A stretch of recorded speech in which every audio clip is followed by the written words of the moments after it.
السلام عليكم ورحمة الله وبركاته. إن الحمد لله والصلاة والسلام على رسول الله أما بعد فأعوذ بالله من الشيطان الرجيم بسم الله الرحمن الرحيم. فاسألوا أهل الذكر إن كنتم لا تعلمون. صدق الله مولانا العظيم. وقال تعالى: قل جاء الحق وزهق الباطل إن الباطل كان زهوقا. صدق الله مولانا العظيم. আলহামদুলিল্লাহ, মহান রব্বে করিমের দরবারে লাখ কোটি শুকরিয়া আদায় করি যে আল্লাহ তাআলা আমাদেরকে আল্লাহ তাআলার অসংখ্য নিয়ামত দ্বারা আমাদেরকে তার নিয়ামতের মধ্যে ডুবিয়ে রেখেছেন। এজন্য মহান রব্বে করিমের দরবারে শুকরিয়া আদায় করি। আমি আপনাদের সামনে আজকে একটা টপিক নিয়ে আলোচনা করব। বিষয়টা হচ্ছে আহলে হাদিস নামদারি যারা লামাযহাবী বিভ্রান্তি থেকে সর্বস্তরের মুসলমান কিভাবে বাঁচবে এই বিষয়টা নিয়ে। আহলে হাদিস বর্তমান যে ফিরকা আহলে হাদিস নামে পরিচিত, যারা সমাজের মধ্যে বিভ্রান্তি ছড়াচ্ছে, এই ফিরকা নিয়ে অল্প কিছু কথা বলবো ইনশাআল্লাহ। এই আহলে হাদিস যে বর্তমান ফিরকা আছে, এদেরকে বোঝার আগে বুঝতে হবে আহলে হাদিস কারা। আহলে হাদিস কাদেরকে বলা হয়? বর্তমান যারা আহলে হাদিস বা আহলুল হাদিস বলে দাবি করে নিজেদেরকে, তারাই কি মূলত আহলে হাদিস, নাকি আহলে হাদিসের কোন সংজ্ঞা আছে? আসলে আহলুল হাদিস কারা? দেখুন, আহলে হাদিস মানে কি? হাদিসের অনুসারী, হাদিসের আহাদ, যারা হাদিসকে মেনে চলেন মানার মতো, যারা হাদিস জানেন জানার মতো, যারা হাদিস মানেন মানার মতো, তাদেরকে আহলুল হাদিস বলা হয়। এখন সাহাবায়ে কেরামের মধ্যে যদি দেখেন, আব্দুল্লাহ ইবনে মাসউদ রাদিয়াল্লাহু তাআলা আনহু, উবাই ইবনে কাব রাদিয়াল্লাহু তাআলা আনহু, তারপরে হচ্ছে আব্দুল্লাহ ইবনে জুবাইর রাদিয়াল্লাহু তাআলা আনহু, তারপরে হচ্ছে আবু হুরায়রা রাদিয়াল্লাহু তাআলা আনহু, তারপরে হচ্ছে এরকম আল্লাহ রাসূলের আরো যত সাহাবী আছেন, মুআয ইবনে জাবাল রাদিয়াল্লাহু তাআলা আনহু, আবু মুসা আশআরী রাদিয়াল্লাহু তাআলা আনহু, ওনারা যদি দাবি করেন যে আহলুল হাদিস, ওনারা যদি দাবি করেন যে আমরা আহলে হাদিস, তাহলে প্রকৃতপক্ষেই তারা আহলে হাদিস। কারণ তারা হাদিস জানেন জানার মতো এবং হাদিস মানেন মানার মতো। ওনারা যদি দাবি করেন যে ওনারা আহলে হাদিস, তাদেরকে আহলে হাদিস, তারাই মূলত আহলে হাদিস। আসলে আহলে হাদিস এটা আলাদা কোনো ফিরকা না, এটা আহলে সুন্নাত ওয়াল জামাতেরই একটা শাখা। এটা আহলে সুন্নাত ওয়াল জামাতের অন্তর্ভুক্ত। আহলুল হাদিস যারা বা আহলে হাদিস যারা প্রকৃত আহলে হাদিস, তারা আহলে সুন্নাত ওয়াল জামাতের অন্তর্ভুক্ত। কিন্তু এখন ইমাম আবু হানিফা রাহিমাহুল্লাহ, ইমাম শাফি রাহিমাহুল্লাহ, ইমাম আহমদ বিন হাম্বল রাহিমাহুল্লাহ, ইমাম মালিক রাহিমাহুল্লাহ, ওনারা যদি দাবি করেন যে তারা আহলে হাদিস, তাহলে তারা অবশ্যই আহলে হাদিস, তারা অবশ্যই প্রকৃত আহলে হাদিস। আর প্রকৃত আহলে হাদিস যারা, এরা আহলে সুন্নাত ওয়াল জামাতের অন্তর্ভুক্ত। এখন আমাদেরকে এটা বুঝতে হবে প্রকৃত আহলে হাদিস কারা, এবং বর্তমান যারা আহলে হাদিস নামদারি লামাযহাবী বিভ্রান্তি ছড়াচ্ছে, এদের পরিচয় আমাদেরকে জানতে হবে। এখন এই বিষয়টা জানার আগে একটা সিম্পল উদাহরণ দিই। যারা বর্তমানে নিজেদেরকে আহলুল হাদিস দাবি করতেছে, যারা বলে যে আমরা আহলে হাদিস, হ্যাঁ, অথচ তারা মাযহাব মানে না, এদের অবস্থাটা হচ্ছে এমন: হাদিস দু চারটা জানে, কিছু হাদিস জানে, মনে করেন বাংলা হাদিস কিছু শিখলো, বা বাংলা হাদিসের কিতাব থেকে শিখলো, শেখার পরেই সে নিজেকে আহলে হাদিস দাবি করতেছে। এই যে আহলে হাদিস যারা মাযহাব মানে না, যারা সমাজের মধ্যে বিভ্রান্তি ছড়াচ্ছে, সাধারণ মুসলমান, সর্বস্তরের মুসলমানদেরকে বিভ্রান্তির মধ্যে ফেলেছে, এদের পরিচয়টা উলামায়ে কেরাম যুগ যুগ ধরে উন্মোচন করে আসছেন। আর তারা তাদের এই প্রোপাগান্ডা যুগ যুগ ধরে চালিয়ে আসছে। এই আহলে হাদিস বা আহলুল হাদিস যারা আছে, তারা মূলত তাদের জন্মের ইতিহাস অনেককে যদি আপনি জিজ্ঞেস করেন, আচ্ছা ভাই আপনি তো আহলে হাদিস, তাহলে আপনি বলুন তো আপনার আহলে হাদিসের জন্ম কত সাল থেকে হয়েছে, তখন সে অবশ্যই সে বলতে পারবে না। এখন তারা আহলে হাদিস দাবি করে, কিন্তু বিষয়টা বুঝবেন, দু চারটা কয়েকটা হাদিস জানার কারণে তারা নিজেদেরকে আহলে হাদিস দাবি করে। অনেক ইয়াং যুবককে দেখা যায় যে যারা এই আহলে হাদিস নামদারি বাতিল ফরকা লামাযহাবী যারা আছে, এদের পাল্লায় পা দিয়ে মোবাইলের মধ্যে বাংলা হাদিসের কিতাব ডাউনলোড দিয়ে একজন খতিব সাহেব বা একজন মাওলানা বয়ান দিচ্ছেন বা একটা বিষয় নিয়ে আলোচনা করছেন, তো দেখা যায় সে গিয়ে বলতেছেন যে এটা যে বললেন এভাবে বললেন, এটা তো হাদিসে নাই। তো তাকে যদি বলা হয় ভাই আপনি যে জানলেন না হাদিসে নাই কেমন করে, তখন সে বাংলা হাদিস দেখায়। আসলে হাদিস তো ঠিকই, কিন্তু সে বুঝে না। সেদিকে যাব না, বিষয়টা হচ্ছে এই যে দুই একটা হাদিস জেনে নিজেদেরকে পণ্ডিত মনে করে যারা, লা মাযহাব মাযহাব মানতেই চায় না, মানুষের মধ্যে বিভ্রান্তি ছড়ায়, এদের অবস্থাটা সিম্পল একটা উদাহরণ দিই। যদি দুই একটা বা কয়েকটা হাদিস জানলেই মানুষ আহলে হাদিস হয়ে যায়, তাহলে আমি আপনাদেরকে একটা প্রশ্ন করি, যদি কোনো লামাযহাবী যারা আছে, আহলে হাদিস বাতিল ফরকা বর্তমান যারা আছে, তাদেরকে যদি জিজ্ঞেস করা হয় ভাই তোমায় দুনিয়াতে এত শত মেয়ে থাকতে তুমি আর কোনো মেয়ে পাইলা না, শেষ পর্যন্ত তুমি একটা দুপি মেয়েকে বিয়ে করলা, হ্যাঁ, যে কিনা দুপি কাকে বলে অবশ্যই আপনারা জানেন, যে কাপড় ধোয়, তো দুনিয়াতে আর কোনো মেয়ে পাইলা না, তুমি দুপি মেয়ে বিয়ে করলা, তখন কিন্তু সে বলবে আরে কি বলতেছো তুমি, আমি তো দুপি মেয়ে বিয়ে করি নাই, আমি দুপি মেয়ে বিয়ে করবো কেন, যে কাপড় আমি তো তাকে বিয়ে করে নেই। তখন আপনি যদি তাকে বলেন ভাই তোমার স্ত্রী কি তোমার কাপড় ধোয় না, তখন সে বলবে হ্যাঁ আমার স্ত্রী অবশ্যই আমার কাপড় ধোয়। তখন আপনি যদি তাকে বলেন যে কাপড় ধোয় তাকেই তো দুপি বলে, তো আপনার স্ত্রী যদি কাপড় ধোয় তাহলে তো আপনার স্ত্রী অবশ্যই দুপি।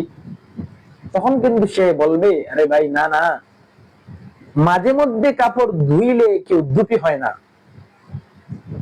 আমার স্ত্রী আমার কাপড় মাঝে মধ্যে ধোয় এজন্য সে দুপি হয়, আমি দুপির মেয়ে বিয়ে করি নাই, সে এরকম উত্তর দিবে। এখন আমি যদি ঠিক এই যে সে এটা অস্বীকার করলো যে মাঝে মধ্যে কাপড় ধুইলে তো দুপি হয় না, তাহলে ভাই একদম সহজ বিষয়টা বুঝেন না কেন, মাঝে মধ্যে কাপড় ধুইলে যদি কেউ দুপি হতে পারে না, মাঝে মধ্যে দুই চারটা হাদিস জানলেই কি কেউ আহলে হাদিস হয়ে যায়? যদি দুই চারটা মাঝে মধ্যে কিছু হাদিস জানলেই আহলে হাদিস হয়ে যায়, তাহলে তো আমি আজকে থেকে নিজেকে ডাক্তার বলবো। কারণ আমি জানি কারো যদি সর্দি হয় তাহলে সে কি হিস্টাসিনকেই কমে যায়, কারো যদি জ্বর হয় তাহলে সে নাপা, হ্যাঁ, এক্সট্রা নাপা খেলেই কমে যায়, কারো যদি অ্যালার্জি হয় তাহলে কি অ্যালাক্ট্রল খেলেই কমে যায়, কারো যদি প্রেসার হয় তাহলে অলমেডিক গুলি খেলেই তার প্রেসারটা কন্ট্রোলে চলে আসে, কারো যদি ঘুমের সমস্যা হয় তাহলে রিবোট্রিজ 0.5 এটা খেলে তার কি ঘুমটা কন্ট্রোলে চলে আসে। এই যে এখন আমি যদি নিজেকে কয়েকটা ওষুধের নাম জানা করি, আমি নিজেকে ডাক্তার দাবি করি, তাহলে অবশ্যই মানুষ আমাকে পাগল বলবে। যদি দু একটা ওষুধের নাম জানার কারণে আমি ডাক্তার হতে পারি না, তাহলে ভাই কেমন করে আপনারা দু চারটা হাদিস জানলে আপনারা নিজেদেরকে আহলে হাদিস দাবি করেন? কেমন করে আপনারা নিজেদেরকে আহলে হাদিস দাবি করেন? এখন আমি যদি বলি হ্যাঁ আমি ডাক্তার কারণ আমি দুই চারটা ওষুধের নাম জানি, তখন অবশ্যই সবাই কিন্তু বলবে দুই চারটা হাদিস দুই চারটা ওষুধের নাম জানলে কেউ ডাক্তার হয় না। তাহলে দুই চারটা হাদিস জেনে কিভাবে সে আহলে হাদিস হয়ে যায়? ভাই এগুলো হচ্ছে বিভ্রান্ত স্মরণ। আসলে মূলত আহলে হাদিস যারা আছে তাদেরকে যদি জিজ্ঞেস করা হয় যে তোমাদের আহলে হাদিস কি দাবি করতেছো, হ্যাঁ তোমাদের এই জন্মের ইতিহাস কি তুমি জানো, তখন সে বলবে না আমি জানি না। তাকে যদি বলা হয় আচ্ছা ভাই সব বাদ দেন, তোমার জন্মের ইতিহাসও জানা লাগবে না, কিচ্ছু জানা লাগবে না, তুমি তো আহলে হাদিস তাই না, তো তুমি বেশি কিছু বলা লাগবে না, উসুল হাদিসের উসুলটা তুমি বলো, উসুলে হাদিস কি এটা তুমি বুঝো, তখন কিন্তু সে বলবে উসুলে হাদিস কি, উসুলে হাদিস বুঝি না, বুঝবেই না। বর্তমানে যারা বাতিল ফরকা লামাযহাবী আহলে হাদিস দাবি করে, তাদের কাউকে আপনি যে কোনো মানুষ যদি আপনি বলেন উসুলে হাদিস বুঝেন, বলবে না উসুলে হাদিস কি বুঝি না। যদি তাকে বলা হয় ভাই আচ্ছা ঠিক আছে উসুলে হাদিস আপনি বুঝেন না, সমস্যা নেই, আপনি কি জানেন মুহাদ্দিসুনের তবকা কয়টি, তখন সে বলবে না তবকা কি, তবকা তো বুঝি না। উসুলে হাদিস জানেন না, মুহাদ্দিসুনের তবকা কয়টা ওইটা জানেন না, হ্যাঁ, তাহলে যঈফ সহিহ এগুলোর মধ্যে পার্থক্য করতে পারেন না। এই যে কিছুই আপনি হাদিস সম্পর্কে জানেন না, অথচ আপনি নিজেকে আহলে হাদিস দাবি করেন, এটা বিষয়টা বোঝার জন্য তেমন বড় জ্ঞানী হওয়া লাগে না। হ্যাঁ, এই যে যারা আহলে হাদিস দাবি করে, উসুলে হাদিসের সংজ্ঞাটাই জানে না, মুহাদ্দিসিনের তবকা কয়টা ওইটাও জানে না, মানে হাদিস সম্পর্কে তাদের ন্যূনতম জ্ঞান নাই, কিন্তু এই মোবাইলের মধ্যে বা এই বাতিল ফরকার দান্দায় পড়ে, বাতিল ফরকার এই যে লামাযহাবী যারা আহলে হাদিস নিজেদেরকে দাবি করে, এদের সব পাল্লায় পড়ে ওলামায়ে কেরামদের সাথে বেয়াদবি করতেছে, নিজের আমল আকদ সবকিছু বরবাদ করতেছে। তো আমাদের সিলেটের গৌরব হযরতুল আল্লাম হযরত মাওলানা মুফতি আবুল কালাম জাকারিয়া রাহিমাহুল্লাহ, উনি যখন জীবিত ছিলেন তখন এই আহলে হাদিস ফিরকা যারা বাতিল ফিরকা লামাযহাবী মুসলমানদের মধ্যে ফিতনা ছড়ায়, এই যারা বর্তমানে আছে সমাজের মধ্যে ফিতনা ছড়ায়, তাদের থেকে সর্বস্তরের মুসলমানদেরকে হেফাজত করার জন্য, সর্বস্তরের মুসলমানদের ঈমানকে হেফাজত করার জন্য, আমলকে রক্ষা করার জন্য উনি একটা উদ্যোগ নিয়েছিলেন। উনি দলিল প্রমাণ সহকারে আহলে হাদিস যারা আছে বর্তমান বাতিল ফিরকা, এদের আকীদা কি, তারা কিরূপ আকীদা পোষণ করে, এই সম্পর্কে একটা লিফলেট বানিয়ে প্রচার করেছিলেন। এটা আমার হাতে আছে। হ্যাঁ, এটা মুফতি আবুল কালাম জাকারিয়া রাহিমাহুল্লাহ, উনি এটা ওনার তত্ত্বাবধানে আহলে হাদিস যারা বাতিল ফিরকা লামাযহাবী আছে এদের আকীদা উনি লিফলেট আকারে প্রচার করেছিলেন, উনি জীবিত থাকা অবস্থায়। এই কপিটা একদম দেখেন, একদম বাজ পড়ে গেছে, কিন্তু আলহামদুলিল্লাহ এটা আমি সংরক্ষণ করে রেখেছি। হ্যাঁ, এটা এখন আমি আপনাদের সামনে পড়ব। আশা রাখি আমার এই পড়ার দ্বারা, আমার এই কিছু কথা বলার দ্বারা আপনারাও আহলে হাদিস বাতিল ফিরকা থেকে নিজেদের আমল ঈমানকে হেফাজত করতে পারবেন। উনি প্রথমেই লিখেছেন, আহলে হাদিস নামদারি লামাযহাবীদের বিভ্রান্তি থেকে সর্বস্তরের মুসলিম সমাজের ঈমান আমল রক্ষার লক্ষ্যে উলামা পরিষদ বাংলাদেশের পক্ষ থেকে বিশেষ আহ্বান। আসসালামু আলাইকুম ওয়া রাহমাতুল্লাহ। সম্মানিত মুসলিম ভাই ও বোনেরা, আলহামদুলিল্লাহ, মহান আল্লাহ তাআলার শুকরিয়া আদায় করি, আমরা আমাদের ঈমান, আকীদা ও সকল ইবাদত সহিভাবে পালন করে আসছি। রাসূলুল্লাহ সাল্লাল্লাহু আলাইহি ওয়াসাল্লামের সান্নিধ্য, ধন্য সাহাবায়ে কেরাম এবং পরবর্তী যুগের তাবেঈ, তাবে তাবেঈ, মুহাদ্দিসিন, ফুকাহায়ে কেরামগণের মাধ্যমে পূর্ণাঙ্গ ইসলামের সকল ইবাদত ও আকীদার সঠিক বিশ্লেষণ পেয়েছি। ইসলাম সর্বযুগেই পূর্ণাঙ্গ রূপে বিদ্যমান ছিল। আমরা জানি যে সাহাবায়ে কেরামদের যুগ থেকেই আমলের বিভিন্নতা ছিল। সেই ভিন্নতা ও বৈচিত্র্যকে ধারণ ও ব্যাখ্যা বিশ্লেষণ করেই ইসলামের সোনালী যুগে 4টি মাযহাব অর্থাৎ ফিকহ বোর্ড প্রতিষ্ঠিত হয়। প্রত্যেক বোর্ডেই যুগে যুগে হাজারো ফকিহ, মুহাদ্দিস, উলামাগণ নিজ নিজ গবেষণা অনুসারে উম্মতকে ইসলামের সঠিক পথ দেখিয়েছেন। সুতরাং 4টি মাযহাব 4 জন ব্যক্তির অনুসরণ নয়, বরং হাজারো উলামাগণের সম্মিলিত গবেষণা অনুযায়ী কোরআন সুন্নাহ সঠিকভাবে মেনে চলাই মাযহাব অনুসরণ। গবেষণা জগতের 4 জন প্রতিকৃত ইমামের নামে 4টি মাযহাব লোকমুখে পরিচিত হয়েছে। আমরা উপমহাদেশীয় মুসলিমগণ সুদূর ঐতিহাসিক কাল থেকেই ঐতিহ্যগতভাবে ইমাম আযম আবু হানিফা রাহিমাহুল্লাহর প্রতিষ্ঠিত মাযহাব অনুসরণ করে ইসলামের সকল ইবাদত কোরআন ও সুন্নাহর অনুসারে পালন করে আসছি।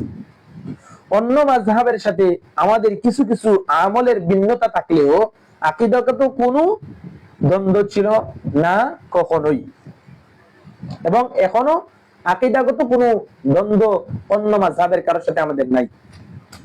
আমরা কেউ কাউকে ভুল বা পথভ্রষ্ট বলি না। কিন্তু দুঃখজনক বিষয় হলো, আমাদের কিছু ভাই তারা নিজেদেরকে আহলে হাদিস বলে পরিচয় দেন। তাদের মূল কাজ সরল মনা মুসলিমদেরকে মতানৈক্যপূর্ণ মাসআলা বলা, তারপর একটা সহিহ আর অন্যটা সহিহ না, একটা সহিহ অন্যটা সহিহ না এমন গোঁড়ামিপূর্ণ কথা বলে নিজেদের মাঝে ঝগড়া ফাসাদ সৃষ্টি করা। যা কখনো একজন মুসলিমের জন্য কাম্য নয়। অথচ মুজতাহিদ ইমামগণের পদ্ধতি ছিল মতানৈক্যের বিষয়ে অন্যের ইজতিহাদ বা গবেষণাকে খাটো করা যাবে না, কারণ সকলে কোরআন সুন্নাহ থেকেই গবেষণা করেছেন। কাজেই মতভেদ হলেও সকলেই আমলের প্রতিদান পাবেন। কিন্তু এই ভাইয়েরা ইসলামের নির্দেশিত এই শান্তি ব্যতীত সমাজের মধ্যে ফিতনা ফাসাদ ছড়াচ্ছে। তাদের বর্তমান কার্যক্রমের ফলে আমাদের শান্তিপূর্ণ সমাজ, বিশেষ করে পণ্যভূমি সিলেটের মধ্যে, সিলেটের দিনদার হানাফি মাযহাবের অনুসারীদের মাঝে লামাযহাবী একটা চক্র কিউসেট ইসলামিক সেন্টার ও আত-তাকওয়া মসজিদ এন্ড সেন্টার সহ আরো কয়েকটি আস্তানা গড়ে তুলে সরলপ্রাণ মুসলিম নর নারীদের মাঝে বিশৃঙ্খলা সৃষ্টি করেছে। বিশেষ করে তারা সিলেটের মধ্যে যে দুইটা সেন্টার করেছে, এর মধ্যে একটা সেন্টারের নাম হলো কিউসেট ইসলামিক সেন্টার এবং আত-তাকওয়া মসজিদ এন্ড সেন্টার সহ এই দুইটা সিলেটের মধ্যে, আমাদের জাওয়া এলাকার মধ্যে তারা এই যে south end Saleh Ahmad school and college, এখানে একটা মসজিদ আহলে হাদিস যারা বানিয়েছে, এটার ব্যাপারে আমাদের জাওয়া, সুনামগঞ্জ সহ সব উলামায়ে কেরাম এবং বিশেষ করে আমাদের সারে তাজ হযরত মাওলানা মুফতি আব্দুস সুবহান দামাত বারাকাতুহুম হুজুরের নেতৃত্বে এই মসজিদ তারা যে দিয়েছে, এখানে তার এই আহলে হাদিস নামদারি বাতিল ফরকা এখানে তাদের আস্তানা গেড়ে চতুর্দিকে ফিতনা ছড়ানোর যে পায় তারা করেছিল, তারা সফল হয়ে গেছে। এটা আমাদেরই ব্যর্থতা, কিন্তু হুজুরের তত্ত্বাবধানে যথেষ্ট মেহনত করেছেন। এজন্য আমাদের ওদিকেও আহলে হাদিস ফিরকা যারা আহলুল হাদিস বাতিল ফিরকা লামাযহাবী, তারাও কিন্তু তাদের মেহনতটা খুব জোরালো ভাবে চালাচ্ছে। তো আসি আমরা এখান থেকে, হুজুর কি লিখেছেন হযরত মাওলানা আবুল কালাম জাকারিয়া রাহিমাহুল্লাহ। হুজুর আমাদের সিলেটের গর্ব। এমনকি অনেক উলামায়ে কেরাম, বড় বড় উলামায়ে কেরাম, আমাদের অনেক উস্তাদদের মুখ থেকে শুনেছি যে হযরত মাওলানা আবুল কালাম জাকারিয়া রাহিমাহুল্লাহ এত বড় আলিম ছিলেন যে উনার মতো আলেম যদি গোটা বাংলাদেশের মধ্যে কয়েকজনকে নির্বাচন করা হয়, এই কয়েকজনের মধ্যে হযরত মাওলানা আবুল কালাম জাকারিয়া রাহিমাহুল্লাহ হচ্ছেন একজন। এখন তাদের যে সিলেটের মধ্যে যে আস্তানা গেড়েছে, এই দুইটার নাম বললাম। একটা হচ্ছে সিলেটের মধ্যে তারা প্রথম যে চক্রটি করেছে কিউসেট ইসলামিক সেন্টার এবং আত-তাকওয়া মসজিদ এন্ড সেন্টার সহ আরো কয়েকটি আস্তানা তারা গড়ে তুলেছে। এই গড়ে তুলে তারা সরল প্রাণ মুসলিম নর নারীদের মাঝে বিশৃঙ্খলা সৃষ্টি করছে। তাদের সীমালঙ্ঘন এতদূর পৌঁছেছে যে হাদিসের অপব্যাখ্যা সহ আকীদার বিষয়ে এমন এমন মন্তব্য প্রকাশ পাচ্ছে যেসব একজন সচেতন মুসলিম করতে পারে না। নিজেদের ব্যতীত অন্য সকল মুসলিমকে বেদাতি থেকে নিয়ে মুশরিক পর্যন্ত বলে দিতেও তাদের দ্বিধা হয় না। তাই এসব লামাযহাবী নামদারি আহলে হাদিস দল ও তাদের অপপ্রচার থেকে আমাদের সতর্ক থাকতে হবে। আমাদের ঈমান ও আমলের হেফাজত করতে হবে। নিচে নামদারি আহলে হাদিস ভাইদের কিছু আকীদাগত ও সাহাবায়ে কেরামগণের ব্যাপারে তাদের মন গড়া ভ্রান্ত কিছু বিশ্বাস তুলে ধরা হলো। আমাদের সবাইকে এসব থেকে বেঁচে থাকতে হবে। আল্লাহ তাআলা সবাইকে সঠিক বিষয় জানা ও বুঝার তৌফিক দান করুন, আমিন। এখন হুজুর তাদের কিছু আকীদা এবং সাহাবায়ে কেরাম রাদিয়াল্লাহু তাআলা আনহুমদের ব্যাপারে তাদের কিছু মন গড়া ভ্রান্ত বিশ্বাস হুজুর এখানে তুলে ধরেছেন। হুজুর শুরুতেই যে বিষয়টা তুলে ধরেছেন সেটা হচ্ছে সহিহ হাদিস দ্বারা পবিত্র মক্কা ও মদিনা সহ সারা বিশ্বে মুসলমানরা যখন ঐক্যবদ্ধভাবে রমজানের তারাবিহীন নামাজ 20 রাকাত আদায় করে যাচ্ছেন, এমত অবস্থায় এই চক্রটি 20 রাকাত তারাবিহ সহিহ হাদিসে নাই বলে প্রচার করে 8 রাকাত তারাবিহ পড়তে সাধারণ সরল প্রাণ মুসলমানদেরকে বাধ্য করছে। অর্থাৎ সারা বিশ্বের মুসলমান যখন, আরব আজম মক্কা মদিনা সহ সারা বিশ্বের মুসলমান যখন সহিহ হাদিসের অনুসারে তারাবির নামাজ, রমজানের তারাবির নামাজ 20 রাকাত পড়ে যাচ্ছে, তখন তারা তারাবির নামাজ 8 রাকাত বলে সরল প্রাণ মুসলমানদেরকে 8 রাকাত পড়তে বাধ্য করছে।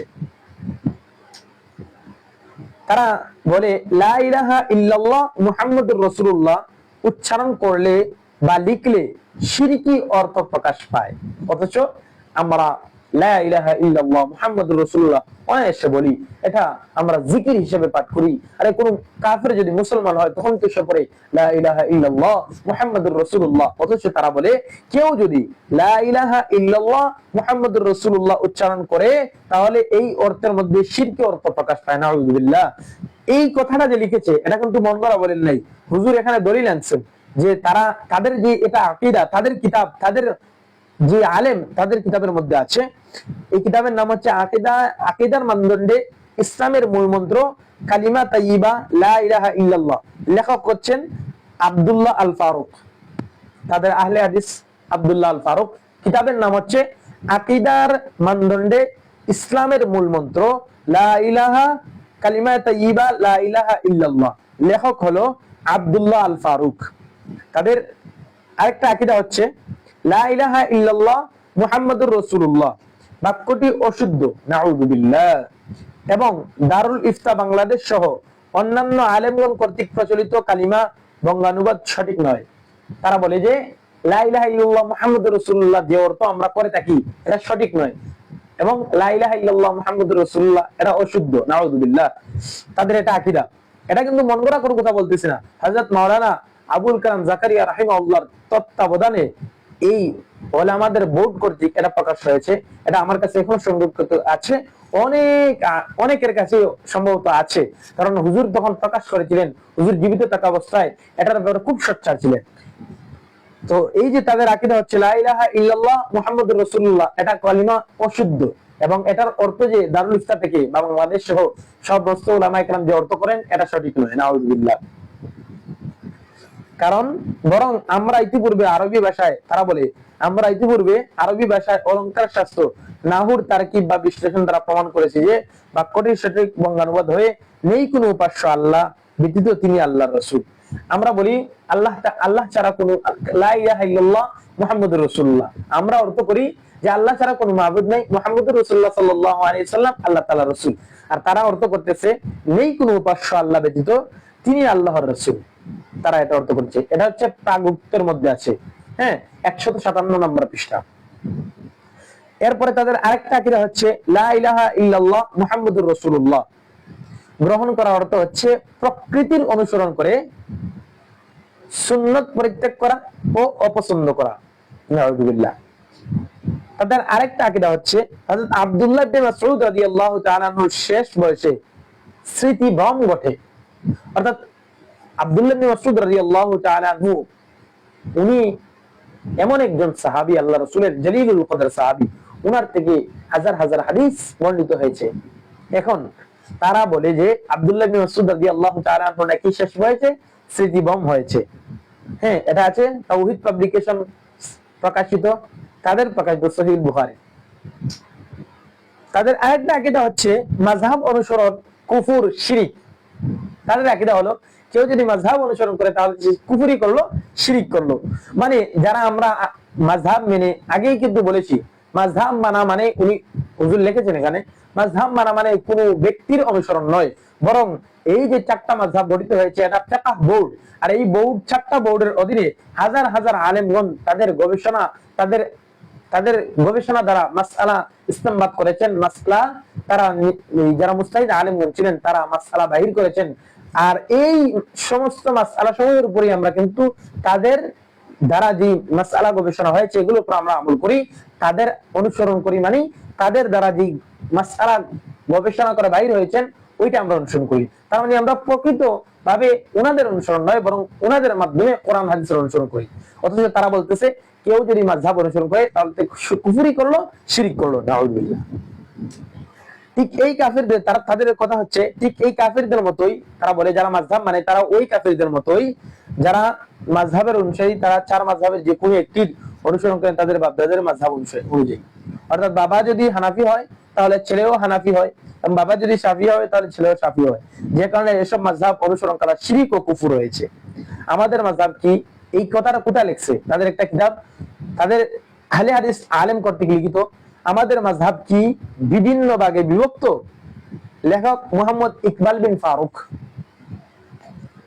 তাদের আরো কতগুলা আকীদা এখানে হুজুর খুব সুন্দরভাবে আকীদা তুলে ধরেছেন। তাদের আরেকটা আকীদা হচ্ছে, যে ব্যক্তি নির্দিষ্ট এক ইমামের তাকলিদকে ওয়াজিব করে নেবে তাকে তওবা করানো হবে। অর্থাৎ আমরা যারা চারটা মাযহাবকে অনুসরণ করতেছি তাদের কথা অনুযায়ী আমাদের সবাই কাফির, আমাদেরকে তাওবা করাতে হবে, তাওবা করানো হবে, অন্যথায় তাকে হত্যা করতে হবে। যদি আমরা তাওবা না করি তাদের আকীদা হচ্ছে তাদেরকে হত্যা করতে হবে।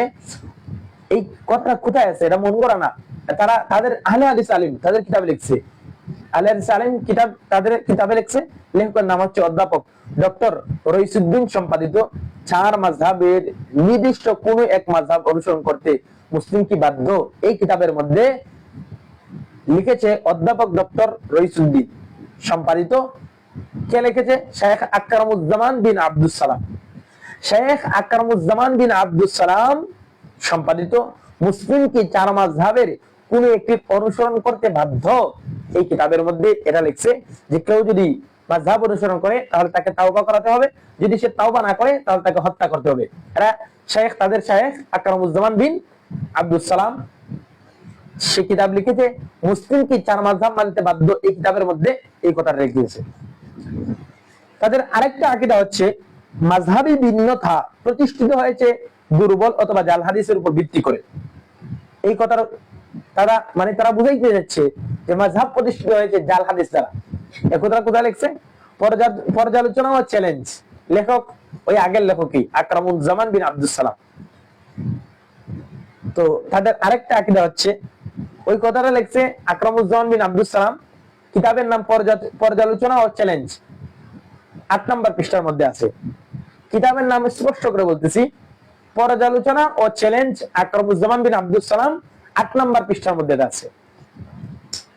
আরেকটা আকীদা তাদের হানাফি মাযহাবের আলেম উলামাগণের ইজমা একমত হওয়া মান্য করা হলে তারা বিদআত, হানাফি মাযহাব পালনকারী জনগণ বিদআতি কাজ করে চলেছেন, তাদের পরিণাম জাহান্নামী। অর্থাৎ আমাদের হানাফি মাযহাবের যে সমস্ত আলেম উলামায়ে কেরামরা একটা মাসআলার মধ্যে একমত হয়েছেন, এই মাসআলার উপর যদি আমরা আমল করি তাহলে আমরা বিদআতি, এবং আমাদের ঠিকানা যারা আমরা মাযহাব অনুসরণ করি তাদের মতে আমাদের ঠিকানা হচ্ছে জাহান্নাম, নাউযুবিল্লাহ।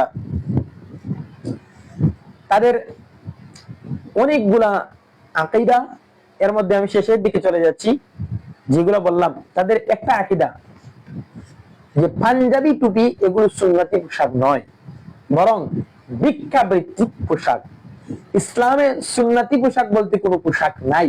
তাদের মতে ইসলামে সুন্নতি পোশাক বলতে কোনো পোশাক নাই। এটা কিন্তু আমি বানিয়ে বলতেছি না, তাদের কিতাব দ্বীন ইসলামের জানা ও জানা, পৃষ্ঠা 212 থেকে 213 নম্বর পৃষ্ঠা। লেখক তাদের আহলে হাদিস লেখক ডাক্তার ইঞ্জিনিয়ার মুশাররফ লিখেছে যে পাঞ্জাবি টুপি এগুলো সুন্নতি পোশাক নয়, বরং এটা ভিক্ষাবৃত্তিক পোশাক। হ্যাঁ, কোন কিতাবের মধ্যে লিখছে? হ্যাঁ, তাদের মতে ইসলামের সুন্নতি পোশাক বলতে কোনো পোশাক নাই। এটা লিখছে কে? আমি লেখকের নাম বলেছি, লেখকের নাম হচ্ছে ডক্টর ইঞ্জিনিয়ার মুশাররফ। 212 থেকে 213 নম্বর পৃষ্ঠা দেখলেই পেয়ে যাবেন। তাদের আরেকটা আকীদা হচ্ছে সালাত তরককারীর মৃত্যুর পর জানাজা পড়া যাবে না। অর্থাৎ যারা বর্তমানে নামাজ ছাড়ছেন কোনো প্রয়োজনের কারণে হোক, অথবা অলসতার কারণে হোক, অথবা শয়তানের ধোঁকায় পড়ে যারা নামাজ পড়ছেন না, তাদের আহলে হাদিস যারা আছে তাদের মতে এর জানাজার নামাজ পড়া হবে না। অর্থাৎ তাকে বিনা জানাজায়, যেভাবে কাফিরকে বিনা জানাজায় দাফন করা হয় ঠিক সেভাবেই তাকেও দাফন করা হবে বিনা জানাজায়। এটা তাদের আকীদা। এটা কোথায় আছে? প্রাগুপ্ত। তাদের আরেকটা আকীদা হচ্ছে যে নামাজ পরিত্যাগ করে তার সাথে মুসলিম মহিলা বিবাহ হারাম। অর্থাৎ যারা আগেই সেই কথাই, যারা অলসতা অথবা দুনিয়াবি ঝামেলায় পড়ে, শয়তানের ধোঁকায় পড়ে নামাজ পড়তে পারছেন না, তাদের সাথে মুসলিম মেয়ের বিয়ে দেওয়া হারাম। এটা প্রাগুপ্তের 30 নম্বর পৃষ্ঠায় আছে। তাদের আরেকটা আকীদা হচ্ছে গোসল ছাড়াই নাপাক ব্যক্তি কোরআন কারীম স্পর্শ করা, উঠানো রাখা, হাত লাগানো জায়েজ।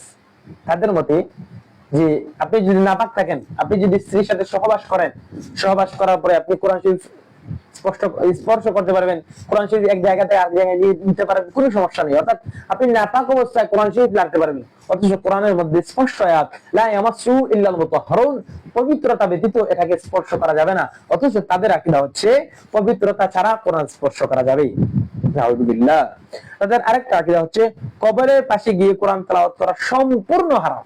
অথচ ইসালে সওয়াবের উদ্দেশ্যে আমরা কবর জিয়ারতে যাই, কবর জিয়ারতে যাওয়ার পরে আমরা যদি ইসালে সওয়াব কোরআন তেলাওয়াত করে পাঠাই, এটাও আমাদের মতে আমরা এটা জায়েজ, কিন্তু তারা বলে এটা নাকি সম্পূর্ণ হারাম। এটা আমি মন করা বলতেছি না, আহলে হাদিস লেখক লেকচার আকরামুজ্জামান বিন আব্দুস সালাম সে নিজে এটা বলেছে। আকরামুজ্জামান বিন আব্দুস সালাম বলেছে যে কবরের পাশে গিয়ে কোরআন তেলাওয়াত করা সম্পূর্ণ হারাম। লেখক লেকচার আকরামুজ্জামান বিন আব্দুস সালাম, আপনারা ইউটিউবে সার্চ মারলে এই কথাটা পেয়ে যাবেন। কবরের পাশে গিয়ে, হ্যাঁ আপনারা ইউটিউবের মধ্যে সার্চ দিলে পাবেন, উনি বলেছেন কবরের পাশে গিয়ে কোরআন তেলাওয়াত করা সম্পূর্ণ হারাম। লেকচারের মধ্যে আছে আকরামুজ্জামান বিন আব্দুস সালাম। এছাড়া তাদের আরো অনেক ভ্রান্ত বক্তব্য সরলপান মুসলমানদেরকে প্রতারিত করেছে, যা তাদের পক্ষ থেকে প্রকাশিত বই পুস্তকে লিপিবদ্ধ হয়েছে। আহ্বানে মুফতি আবুল কালাম জাকারিয়া, মুহতামিম দরগা মাদ্রাসা, সিলেট, সভাপতি উলামা পরিষদ বাংলাদেশ। আলহামদুলিল্লাহ, আমি আপনাদের সামনে এতক্ষণ যাবত বর্তমান যারা আহলে হাদিস নামদারি বাতিল ফারকা লামাযহাবী তাদের ভ্রান্ত আকীদা সম্পর্কে হযরত মাওলানা আবুল কালাম জাকারিয়া রাহিমাহুল্লাহ এই এটা থেকে, অর্থাৎ এই যে লিফলেটটা আছে, উনি ওনার তত্ত্বাবধানে জীবিত অবস্থায় এই লিফলেট প্রচার করেছিলেন, যাতে সরলপ্রাণ সিলেটের ধর্মপ্রাণ মুসলমান নর নারীদেরকে আহলে হাদিস বাতিল ফারকা থেকে সচেতন রাখতে পারেন এবং তাদের ঈমান আমলকে হেফাজত রাখতে পারেন। এজন্য উনি ওনার জীবিত অবস্থায় প্রকাশ করে গেছেন, এটা এখনো সংরক্ষিত রয়েছে। আমি আপনাদের সামনে পরে শুনাইলাম। এজন্য আসলে ভাই, এই যে যারা নিজেদেরকে আহলে হাদিস দাবি করছে, তাদের অনেক বড় একটা প্রোপাগান্ডা মুসলমানদের ঈমান আমলকে ধ্বংস করা। এজন্য যে কথাগুলো বললাম, আল্লাহ তাআলা আমাদের সবাইকে ইনশাআল্লাহ অন্য আরেকদিন অবশ্যই ইনশাআল্লাহ দলিল প্রমাণ ভিত্তিক, হ্যাঁ মাযহাব, চার মাযহাব যে প্রতিষ্ঠিত, একবার ইনশাআল্লাহ আপনাদের সামনে আলোচনা করব। যে কথাগুলো বললাম, আল্লাহ তাআলা আমাদের সবাইকে উক্ত কথার উপর আমল করার তৌফিক দান করুন। ওয়া আখির দাওয়ানা আলহামদুলিল্লাহি রাব্বিল আলামিন। আসসালামু আলাইকুম ওয়া রাহমাতুল্লাহ।